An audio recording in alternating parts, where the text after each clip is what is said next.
Izsófalva nagyközség önkormányzatának képviselőtestülete és a Izsó Miklós Művelődési Ház nevében tisztelettel és szeretettel köszöntök mindenkit a mai kiállítást megnyitón, amelyen a mellettem álló Iglai József festményéből és grafikáiból láthatnak egy kis együttest. Mielőtt rátérnék a Magyar Kultúra Napjának méltatására, amely alkalmából ez a kiállítás sorra kerül, illetve bemutatnám az alkotót és az alkotásokat, hallgassák meg Tomori Gábor szavalatát, saját költeményét adja elő, hiszen a mai délután a helyi tehetségekről szól, ő helyben élő, már kötettel is rendelkező fiatal költő, parancsolj Gábor. Köszönöm. Tomori Gábor, magán. Ülök egymagam némán szótlanul, miközben érzem szomorú arcomra könnyen hull. Sóhajtásaim hallatszanak fel a magas égig. Szeretnélek téged 1000 évig.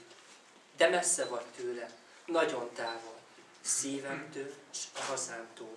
Hova téged mindig hazavárlak, ne hagyj engem a bús magánynak. Rád gondolok mindig szüntelen, nélküled nem múlik el sosem éjjelem. Itt vagy mellettem, mégis érzem, talán nem lenne okom semmitől se félnem. Én mégis érzem, szenved szívem. Most, miközben írom a levelet, nagy sóhajtásaim hagyják el szívemet. Keresem a szavakat, de nem találok. Meg szeretném valósítani az álmom, mit egy nap megálmodtam. Már akkor is rád gondoltam. Látsz engem? Szüntelen kérdezem. Itt vagy mellettem, csak talán nem érzem. Bizsereg bennem valami érzés, hogy szeretlek, ez nem kérdés. A választ már te úgy is tudod. Örökre a rabod maradok. Egyedül voltam, de te jöttél felém hirtelen. Nincs már bánat szívemen. Nyáron a szívemben mióta rád találtam. Nélküled sokat sírtam, áztam, fáztam. Megváltozott most minden, hisz itt vagy mellettem. Te vagy az életem, boldogságom, szerelmem. Köszönjük szépen a verset, és további sikereket kívánunk az ifjú költőnek. Tisztelt vendégeink, ismételten nagy szeretettel köszöntök mindenkit, és külön üdvözlöm körünkben Simon Ottó polgármester urat, aki jelenlétével megtisztelte megnyitónkat. A meghívón, illetve a plakáton szerepel, hogy a mai esemény a közelgő csütörtökön esedékes Magyar Kultúra Napja alkalmából kerül sor. Ezért mielőtt az alkotót és a műveket röviden bemutatnám, engedjék meg, hogy erről a jeles ünnepről is megemlékezzek.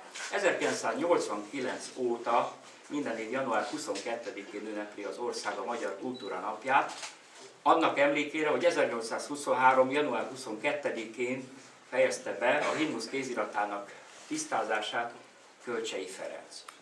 Az itt jelenlévők ismerik és szeretik a kultúrát, ezért nem kell különösebben ecsetelnem azt, hogy Magyarországon milyen szerepet játszott a nemzeti kultúra, illetve hogy magyar alkotók, művészek, tudósok milyen szerepet játszottak a világ kultúrájában. Hiszen ha csak néhány nevet említek a középkorból, Janus Pannonius vagy Balassi Bálintot, a 18.-19. századból Besenyei Györgyöt, Badányi Józsefet, Petőfi Sándort, Arany Jánost, a festők közül Munkácsi Mihály, a zeneszerzők közül Erkel Ferencet, tudósok közül azokat, akik külföldön csináltak nagy karriert, Tellerede, Szilárd Leó, Kármán Tódor és mások. Vége hosszabb nem lenne a felsorolásnak, ha itt mindenkit megemlítenék. Ilyenkor nagy események, ünnepségek alkalmával felmerülhet, hogy a mi szűkebb hazánk, vagy esetleg a mi településünk mivel járult hozzá az éppen ünnepelt eseményhez, konkrétan a Magyar Kultúra Napjához. Hát először mindenkinek Izsó Miklós jut eszébe, büszkék lehetünk arra, hogy településünk adta a nemzeti kultúrának a legnagyobb szobrászunkat. Igen ám, de rajta kívül még sokan vannak jeles alkotók, személyiségek, akik megérdemlik a figyelmet. Izsó Miklós árnyékában egy kicsit kevesebb szó esik róluk. Például Nyárádi András, kurucezeres kapitány 1704-ben innen vonult be a borsodi gyalogok kapitányaként Rákóczi seregébe, egyre feljebb ugrott a ranglétrán, és a végén ugye, mint ezeres kapitányként fejezte be a szabadságharcot, jeles szereplője volt a korabeli harci eseményeknek. Aztán kiváló papok éltek és működtek ezen a településen, akik írogató emberek voltak, kéziratban vagy nyomtatásban is maradtak fel munkáik.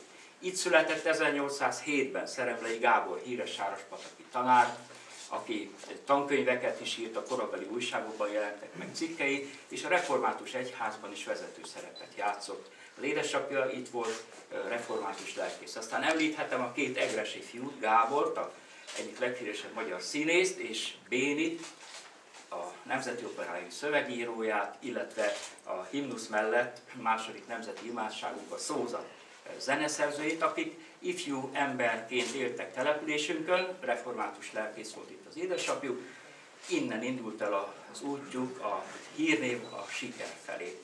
Azután a 20. századból kevesen tudják, hogy az egykor Disznós-Horváthoz, a mai Izsófalvához tartozott Ormos pusztáról került ki a nagyvilágba a híres színésznő, Tasnádi Fekete Mária.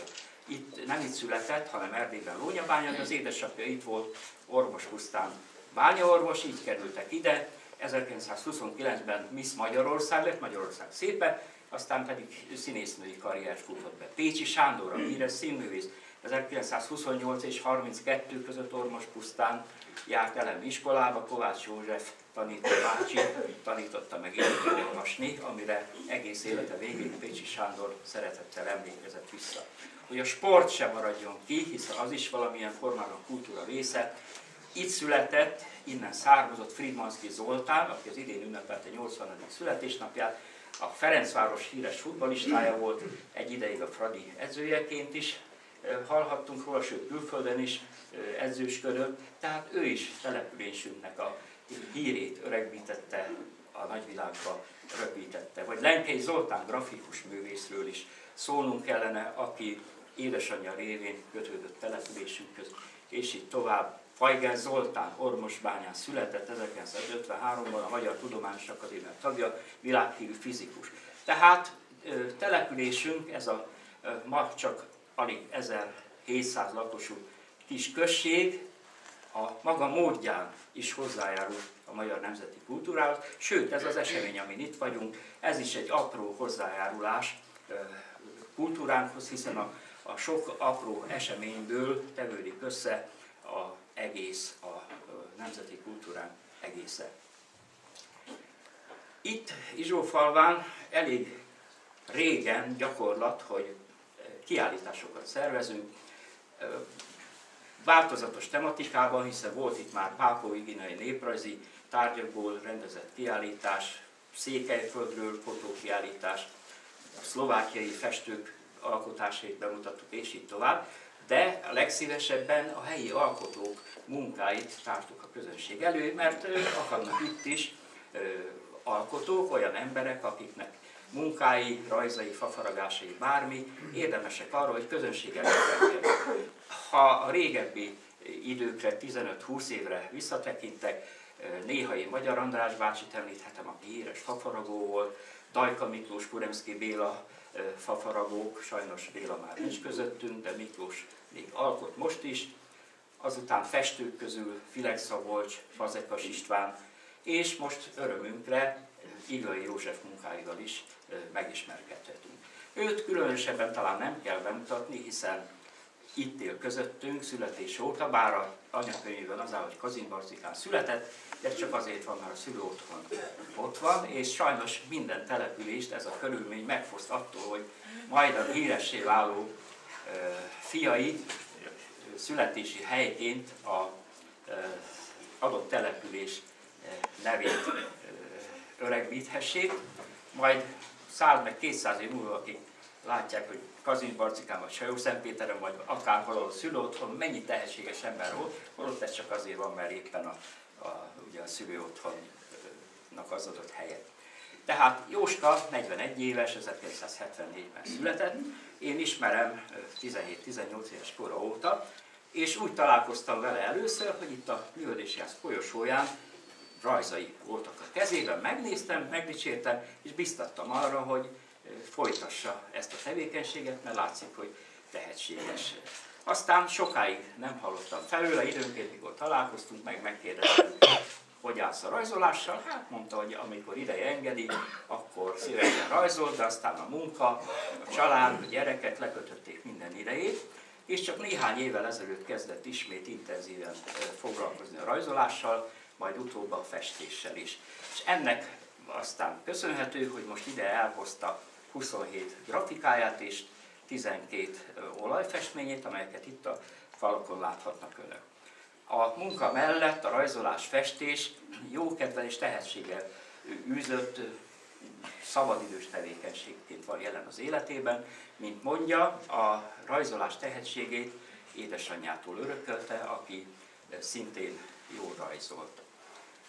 Ez az első alkalom, hogy kiállítás keretében mutatja be műveit, így örömünkre szolgál, hogy talán ezzel a kiállítással egy sikeres alkotói pályát tudunk elindítani.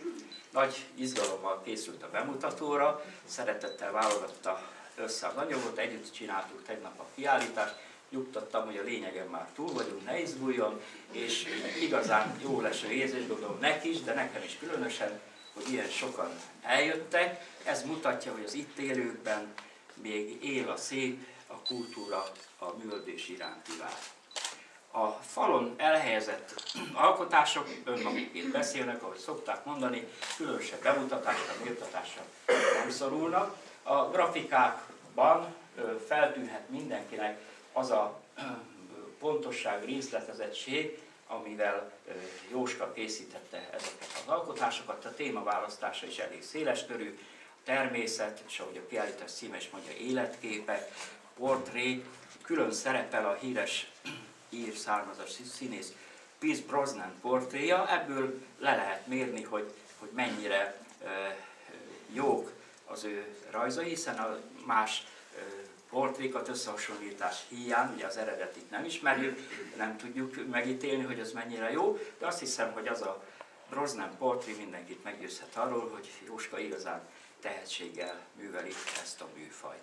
A festmények többsége a természeti környezetből vette témáját, hiszen itt Izsófalva környékén is sok olyan helyet lehet találni, amely a festő ecsetjére kívánkozik, ugyanúgy, hogy a grafikák között is tájképek, illetve különböző természeti képek, állatportrék is találhatók.